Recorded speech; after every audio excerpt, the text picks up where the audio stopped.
Bismillahirrahmanirrahim. Assalamualaikum warahmatullahi wabarakatuh. Waalaikumsalam warahmatullahi wabarakatuh. Alhamdulillah. Nahmaduhu wa nasta'inuhu wa nastaghfiruh wa na'udzu billahi min shururi anfusina wa min sayyiati a'malina. May yahdihillahu fala mudilla lahu wa may yudlil fala hadiya lahu. Asyhadu an la ilaha illallah wahdahu la syarika lahu wa asyhadu anna Muhammadan abduhu wa rasuluhu la nabiyya ba'dahu. Allahumma sholli ala Muhammad wa ala alihi wa ashabihi ajma'in. Amma ba'du. Para hadirin ibu penausan ranting atau besar yang dirahmati Allah, mari kita senantiasa meningkatkan takwa kita kepada Allah Ta'ala, meningkatkan iman dan Islam kita, karena menurut firman Allah Ta'ala, sebaik-baik meninggalnya hamba yaitu yang meninggal dalam kondisi Islam. Orang yang bertakwa pasti Islam. Kalau meninggalnya kondisi Islam, nah itu berarti beruntung, karena banyak juga, artinya tidak sedikit orang-orang yang dulunya beriman kepada Allah, tapi kemudian diuji oleh Allah sampai akhirnya gagal dengan ujian itu dan meninggalkan ajarannya. Nauzubillah. Nah, dengan sarana menuntut ilmu, diskusi seperti ini bisa menambah ketakwaan, menambah keimanan, keislaman kita, karena dengan diskusi kita akan tambah wawasan. Bagaimana cara beribadah kepada Allah, bagaimana Rasulullah mengajarkan, dan seterusnya. Maka ini adalah sesuatu perbuatan amalan yang dimuliakan sama Allah Ta'ala. Menuntut ilmu itu derajatnya atau keutamaannya seperti jihad. Man kharaja talabul ilmi kharaja fi sabilillahi hatta yarji'a. Siapa yang keluar dari rumah dalam rangka menuntut ilmu untuk meningkatkan keimanan dan keislaman, maka sesungguhnya dia fi sabilillah, dia adalah di jalan Allah sampai dia pulang kembali. Nah, ini hadis Nabi, hadis yang sahih. Jadi derajat orang yang menuntut ilmu itu tingkatannya seperti orang yang berjihad. Kalau meninggal dalam perjalanan, itu meninggal syahid. Kemudian salawat dan salam senantiasa kita sanjungkan pada Nabi kita Muhammad SAW. Mudah-mudahan lisan kita ini tidak pelit untuk bersolawat. Hati kita juga senantiasa mengingat bagaimana perjuangan Rasulullah menyampaikan syiar-syiar syariat yang Allah sempurnakan. Beliau sampai bercucuran darah, beliau diasingkan, dibenci semua masyarakat di mana Rasulullah dilahirkan, sampai kemudian hijrah dan seterusnya. Nah, itu adalah perjuangan yang luar biasa, dan Rasulullah ternyata masih ingat dengan umatnya ketika di akhir ajal, yang disebut adalah ummati. Nah, dengan memperbanyak sholawat, khususnya di hari Jumat ini adalah sunnah baginda Nabi. Maka perbanyak.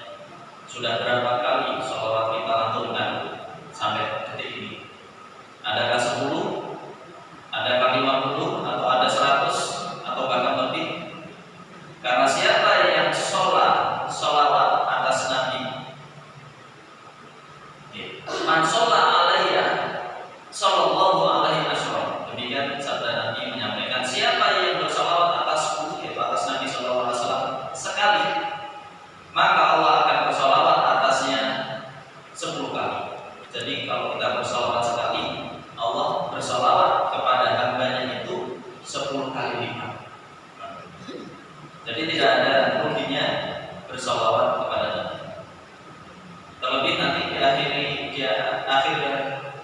hukuman, yaitu di padang mahsyar.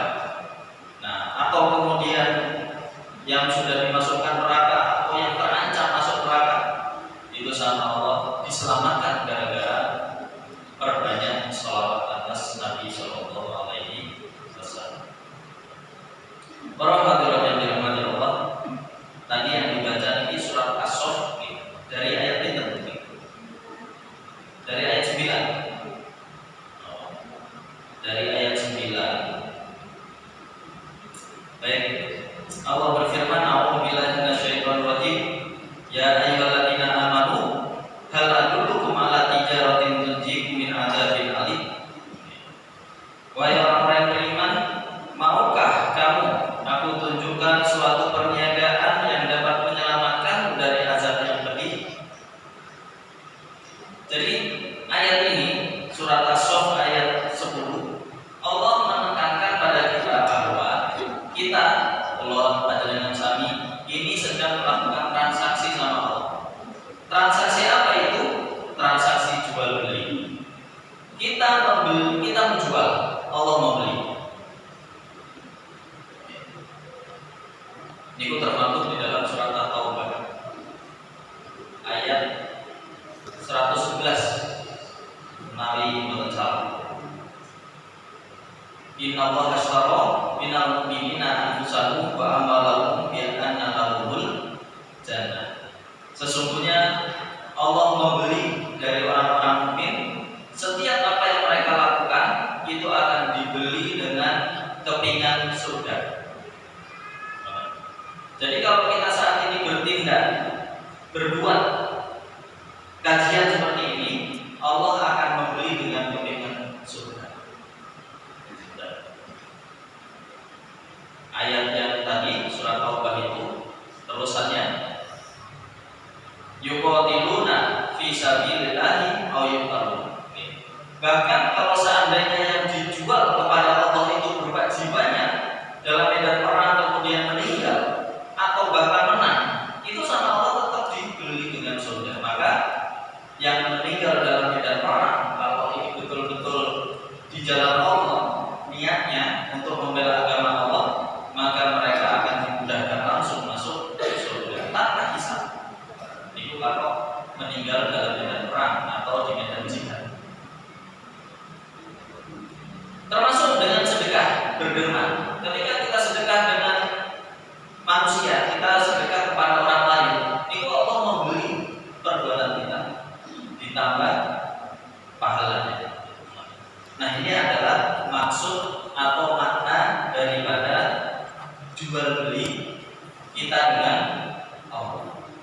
Maka Allah ayat ini, ayat 10, wahai orang-orang yang beriman, maukah kalian aku tunjukkan perniagaan yang tidak pernah rugi kalian? Ya Allah, turun apa betul ini ditunjukkan jual beli yang betul rugi untuk terus rugi. Turun apa betul? Turun ya. Nah, jual beli yang seperti apa yang dijanjikan oleh Allah yang kemudian kita diuntung terus? Lanjutannya, yu'minuna billahi wa rasulihi wa tujahiduna fi sabilillahi bi amwalikum wa anfusikum dzalikum khairul lakum in kuntum ta'lamun. Yaitu bentuk perniagaannya adalah kita beriman kepada Allah. Jual belinya itu pertama harus beriman dulu. Yakin Allah itu sedang transaksi dengan kita. Maka kita berbuat baik itu adalah kebutuhan kita supaya kita untung. Jangan sampai kita mau berbuat baik itu takut rugi. Tidak akan ada ruginya dalam berbuat baik. Dimaksimalkan saja totalitas. Karena di situ kita harus yakin Allah pasti menghargai atau memberikan nilai yang baik pada tindakan perbuatan kita. Nah, awalnya syaratnya iman dulu. Kalau tidak ada iman, maka Allah tidak akan membeli.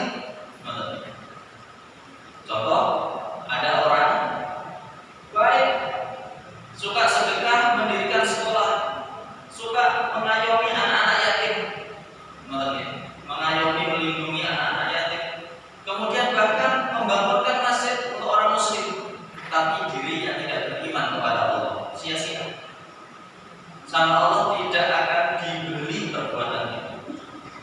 tidak akan diberikan pahala dari sisi Allah, maka disebut sia-sia. Kenapa? Karena syarat untuk transaksi jual beli itu harus ada akad di awal. Akadnya apa?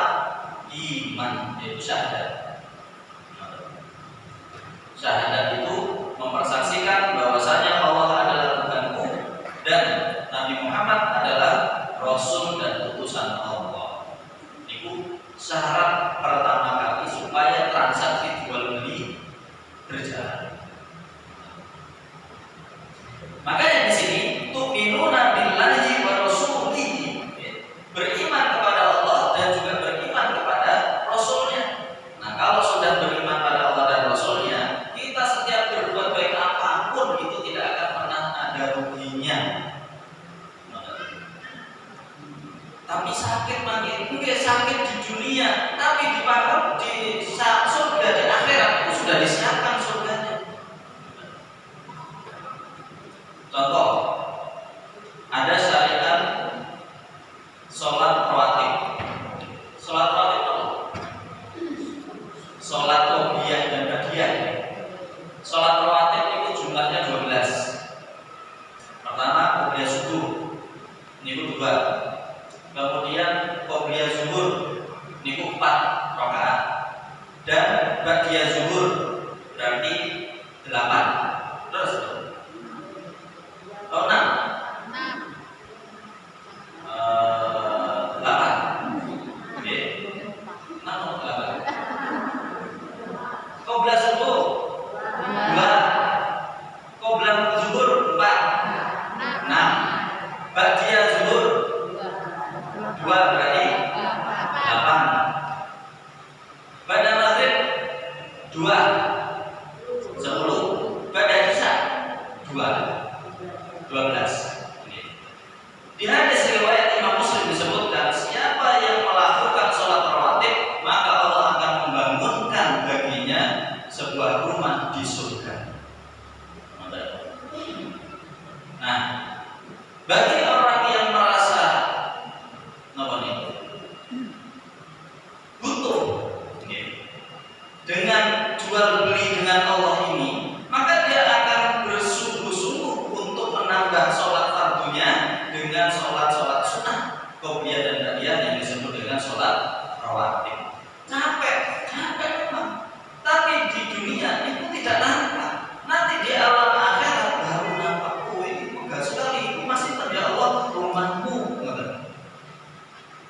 Nah, kenapa? Karena di situ Allah transaksinya itu ditabung, tidak langsung diberikan di dunia, ditabung terus. Semakin banyak kita sholat rawatib, semakin besar rumahnya. Kalau sholat cuma 1 kali itu asal fondasi. BJ sholat kali fondasinya nambah. Saboto. Jadi mending daripada sama sekali tidak melakukan. Maka Rasulullah senantiasa melakukan sholat rawatib ini. Belum lagi sholat rawatib atau sholat qobliyah dan ba'diyah ini juga bisa digunakan untuk menyempurnakan kekurangan sholat fardu. Barangkali kita ketika sholat fardu sendirian, tidak jamaah. Karena sendirian maka dapat pahala 1. Kalau jamaah dapat pahala 27 kali lipat. Nah, karena seringnya sendirian, ini ditambahi pahalanya dengan sholat sunnah. Bagi yang yakin dengan transaksi jual beli dengan Allah, itu akan butuh untuk menyempurnakan sholat yang kadang-kadang terlalaikan atau kurang sempurna pahalanya. Jadi tidak ada ruginya. Untung di dunia, untungnya apa? Keimanannya meningkat karena taat. Di akhirat keuntungannya apa? Dapat rumah megah. Itu sulit kalau dibayangkan saja.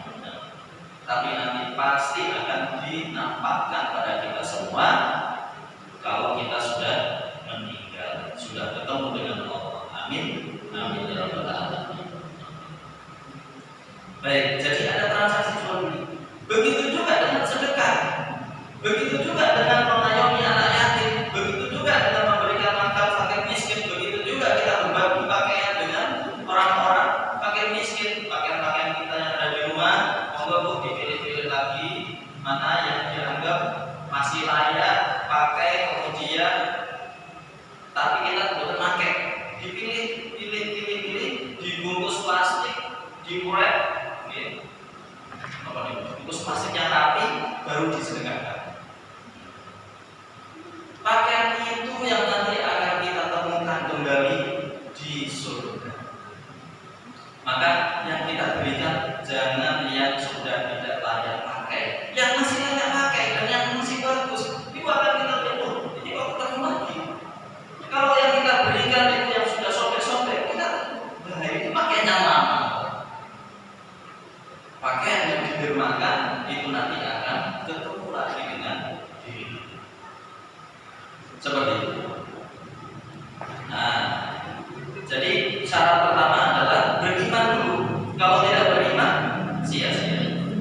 Jadi setelah beriman kepada Allah dan Rasulnya, syarat berikutnya adalah watujahiduna fi sabilillahi bi amwalikum wa anfusikum. Bersungguh-sungguh mengharapkan ridho Allah dengan berjuang di jalannya melalui sedekah dan melalui jiwa raga.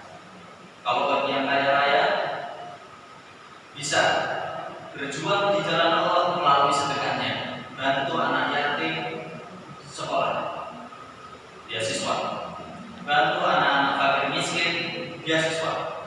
Karena pendidikan bisa memutuskan kemiskinan. Terus gitu. Anak fakir miskin, orang tuanya tidak mampu menyekolahkan, ibu-ibu patungan, di sini ada baitul mal, dilihat sinten jamaah di sini yang tidak sekolah anak-anaknya, dibiayai terus SD, terus SMP, terus SMA, terus kuliah S1, terus S2. Kira-kira kalau sudah S2 nyari kerja sulit maupun mudah? Si anak ini sulit apa? Mudah. Kalau sudah mudah, sampun itu akan terputus kemiskinannya. Si anak ini bisa kerja di mana-mana, bisa membiayai kehidupan orang tuanya dan adik-adiknya. Siapa yang berpahala? Siapa yang berpahala, Bu? Ibu-ibu. Pahalanya seperti orang yang sedang menuntut ilmu.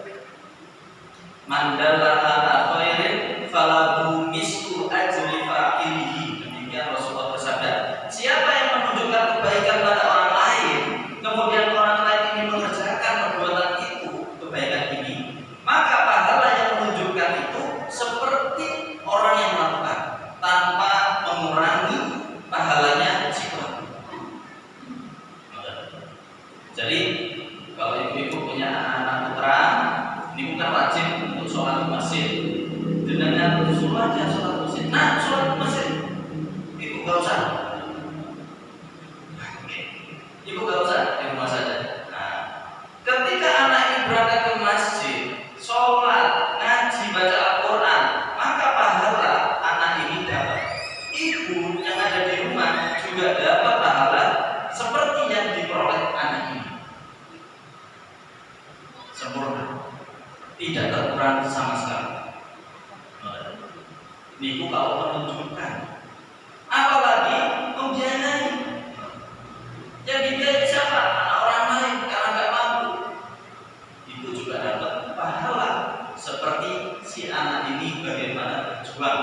Dia belajar, dapat prestasi, terus belajar lagi, dapat prestasi, naik tingkat, kemudian dia belajar dan bekerja di tempat kerjaan yang baik dan halal, itu tetap dapat pahalanya.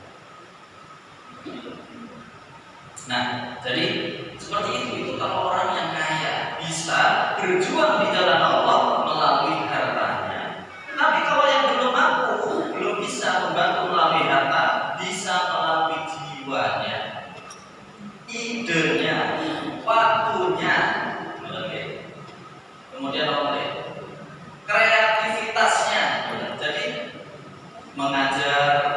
Di sini saya ajari aja, karena saya nggak bisa membantu melalui beasiswa uang. Sini saya ajari saja. Dan terus mengajarkan anak ini, ngajari ngaji, ngajari matematika, ngajari dan seterusnya. Itu termasuk berjuang fisabilillah. Dapat pahala sama Allah. Itu akan dibeli sama Allah dengan kebingungan surga. Dzalikum khairul lakum in kuntum ta'lamun. Yang demikian itu adalah baik bagi kalian apabila kalian mengetahui. Kalau itu Bapak ada yang mau disampaikan, ada yang mau ditanyakan, silakan. Sebelum dilanjut ada 3 ayat lagi. Monggo kalau ada yang mau disampaikan. Betul-betul paham ya? Oke.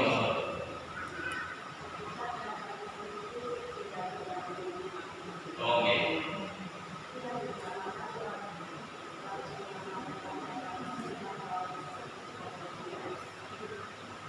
Sholat sunnah waktunya tinggal beberapa menit, koma. Kurang 2 menit di koma. Maka mana yang didahulukan? Sholat tahiyatul masjid atau qobliyah dengan gabung bangun? Kalau nekat. Selama sholat sunnah itu masih bisa digabung. Puasa sunnah niatnya bisa digabung. Tapi kalau fardu tidak bisa digabung dengan sholat manapun. Jadi harus sendiri-sendiri itu kalau fardu. Kalau sunnah, puasa sunnah Senin, Kamis dan Asyura pagi hari kira tanggal 10 Muharram. Nah, dengan gabung. Kok kebetulan dari Kamis saya niat 2, puasa Senin, Kamis dan Asyura. Dan puasa boleh yang lain. Daud kebetulan kok dengan Daud bertepatan di hari Kamis, maka dengan gabung 3-nya. Boleh. Tapi kalau puasanya fardu pokok tidak boleh digabung. Nah, yang baik bagaimana untuk sholat sunnah itu? Sholat qobliyah dengan lakukan di rumah. Datang ke masjid sampai di masjid dengan sholat tahiyatul masjid. Sambung seperti ini. Nah, itu kalau berkaitan dengan sholat sunnah. Jadi ketika azan dikumandangkan dengan di rumah langsung ambil air wudu, kemudian sholat qobliyah di rumah. Perjalanan ke masjid ada sisa waktu dengan tahiyatul masjid. Iqamah langsung ikut sholat fardu seperti itu. Dan ini dapat pahala banget. Di dalam hadis Nabi SAW juga bersabda yang artinya jadikan rumah tempat sholat, jangan jadikan rumah seperti kuburan. Jadi rumah yang tidak pernah digunakan untuk sholat itu seperti kuburan. Maksudnya sholat apa ini? Sholat sunnah. Jadi Rasulullah sholat qobliyah itu di rumah. Sholat kemudian datang ke masjid, tahiyatul masjid. Oh, ada lagi? Benar, kita lanjut ya. Yaghfiru lakum dzunubakum wa yudkhilukum jannatin tajri min tahtiha al-anhar wa masakin thayyibatan fi jannati 'adn. Dzalikal fawzul 'adzim. Kalau kita sudah melakukan perdagangan jual beli dengan Allah, kita banyak berbuat baik, niscaya perbuatan baik ini akan menutupi perbuatan salah. Dosa-dosa itu akan ditutup dengan kebaikan-kebaikan, ditutup dengan pahala-pahala dari Allah. Maka terampunilah dosa-dosa itu. Wa yudkhilukum jannatin tajri min tahtiha al-anhar, yang menyebabkan orang yang diampuni dosanya ini masuk surga, yang surga ini banyak sungai mengalir di bawahnya. Artinya ini seperti Indonesia kita kondisinya. Kita hidup di alam ini ada sungai yang mengalir, tapi sungainya bersih. Sungainya bersih. Karena banyak sungai yang mengalir sehingga banyak tanaman-tanaman berbuah, kemudian tidak panas. Teman-teman, cahaya matahari sepanas ini juga tidak terlalu dingin. Suasananya itu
terakhir itu adalah alam akhirat.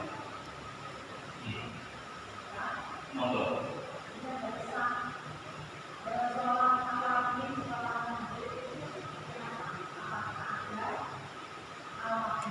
Sholat awabin itu adalah hadis Nabi. Sholat awabin Ramadan Fisol.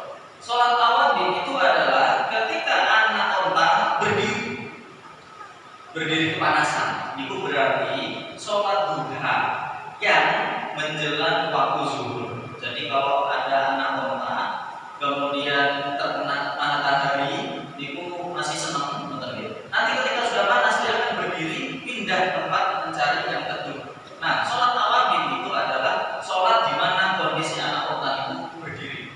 Berarti sudah mulai siang. Cahaya matahari sudah mulai agak tinggi, sekitar jam 10:30 lah kalau sekarang. 10:30 atau jam 11 kurang. Niku adalah sholat duha di agak siang. Nah, niku termasuk ada fadilahnya.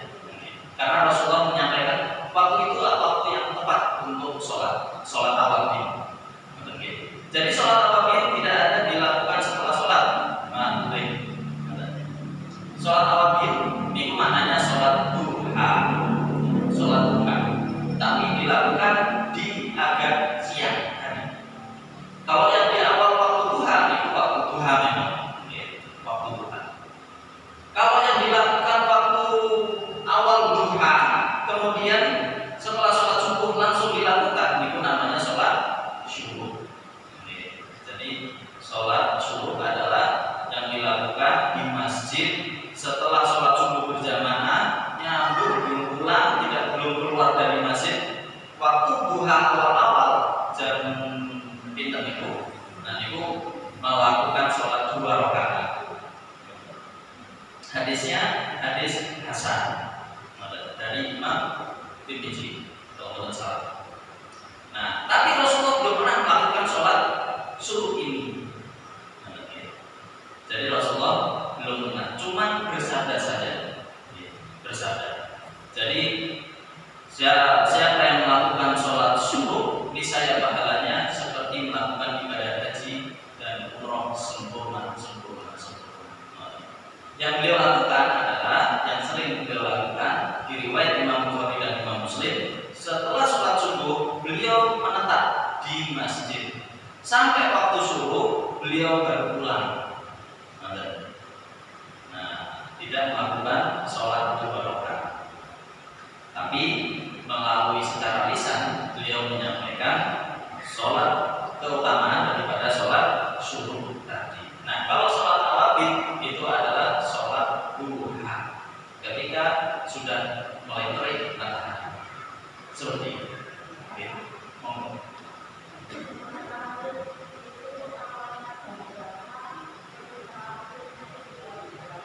Baik. Sholat tahajud itu termasuk qiyamul lail. Qiyamul lail itu adalah sholat yang dilakukan setelah sholat isya. Jangan sholat isya Ba'diyah sholat isya itu termasuk qiyamul lail, sholat malam.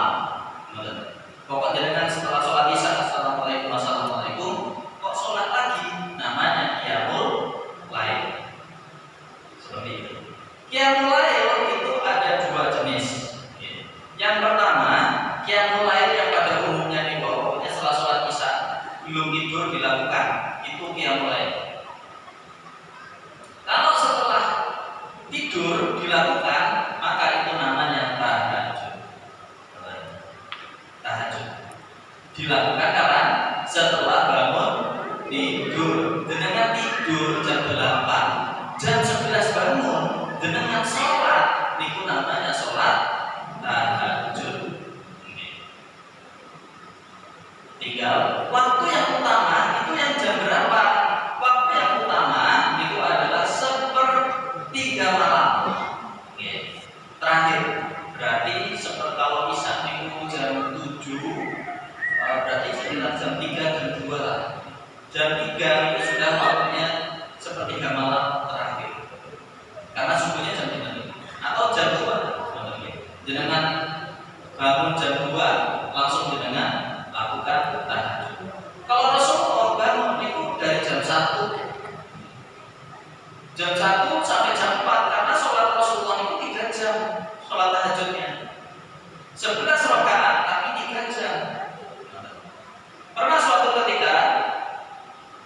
Ibnu Abbas kalau tidak salah, niku menyampaikan, saya sesekali sholat bersama Rasulullah, sholat malam, sholat tahajud, rasa-rasanya ingin melakukan tindakan buruk,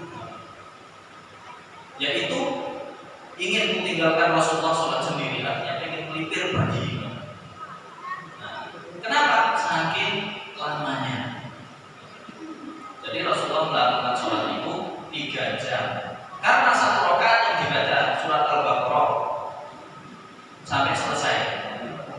Terus dilanjut Bismillahirrahmanirrahim. Surat apa materi itu? Al-Imran. Materi selesai. Bismillahirrahmanirrahim. Materi surat An-Nisa. Bismillahirrahmanirrahim. Ditambah balik sampai surat Al-An'am. Makanya kemudian Ibnu Abbas ingin melakukan tindakan buruk, ingin duduk pergi. Saking lamanya, maka Rasulullah wajar kalau sholatnya meskipun 11 rakaat bengkak kaki beliau karena banyak berdiri. Seperti itu ya.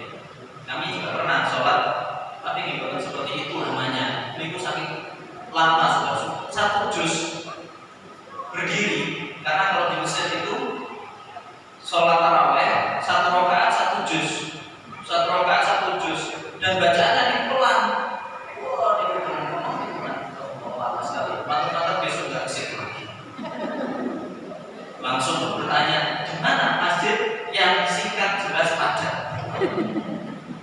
Dapat rakaat. Itu benar, ternyata seperti ini yang mulainya lama. Itu pantas nih bengkak. Nah, para yang dirahmati Allah, ini jadi sholat tahajud adalah sholat yang dilakukan setelah tidur malam.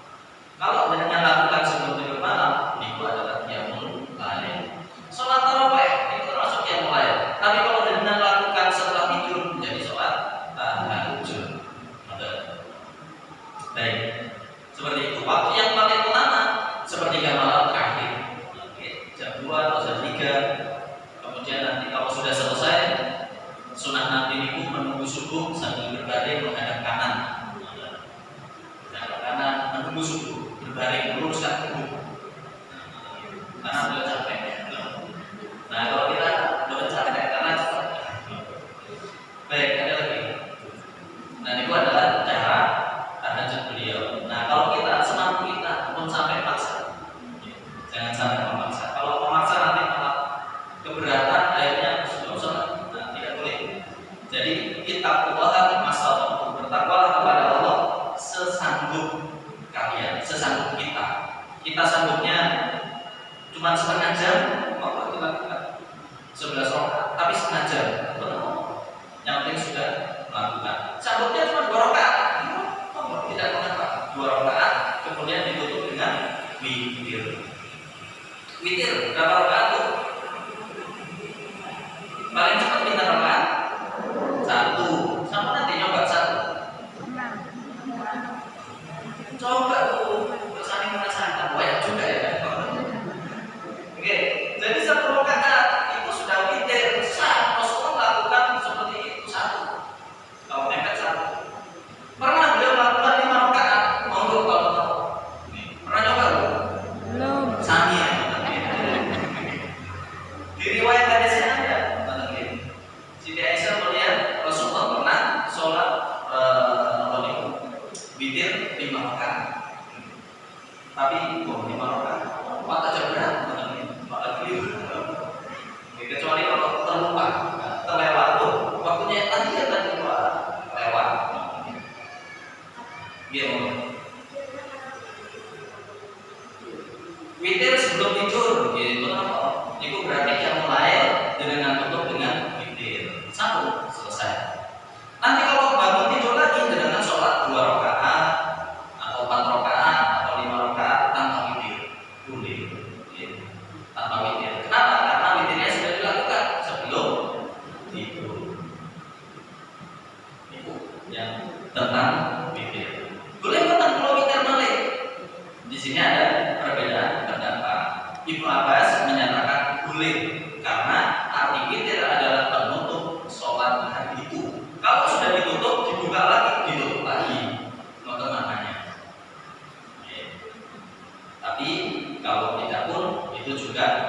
benar. Wallahu a'lam bishawab. Ada lagi? Berikutnya, wa ukhra tuhibbunaha nasrun minallah wa fathun qarib wa basyiril mu'minin. Jadi orang-orang yang tadi berbuat banyak kebaikan lalu sama Allah dibeli dengan kepingan surga, itu adalah orang-orang yang beruntung, keuntungannya besar sekali. Kemudian ada orang-orang yang hanya berupa cinta saja. Cinta, menyukai. Artinya apa? Belum banyak berbuat kebaikan, tapi sudah beriman.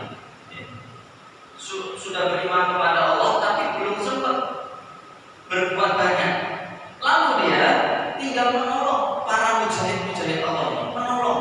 Jadi ngasih pertolongan dulu.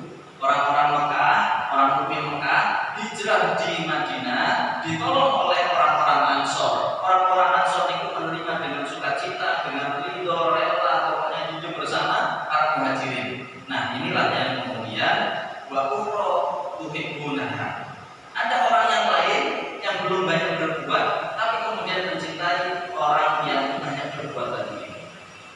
Nah, inilah yang disebut nasrun minallah. Itu adalah pertolongan dari Allah. Wa fathun qarib, dan kemenangan yang dekat waktunya. Wa basyiril mu'minin, dan berikanlah kabar gembira kepada orang-orang yang beriman. Artinya apa di sini? Kita niku sesama saudara harus saling mencintai, harus saling menjaga kerukunan.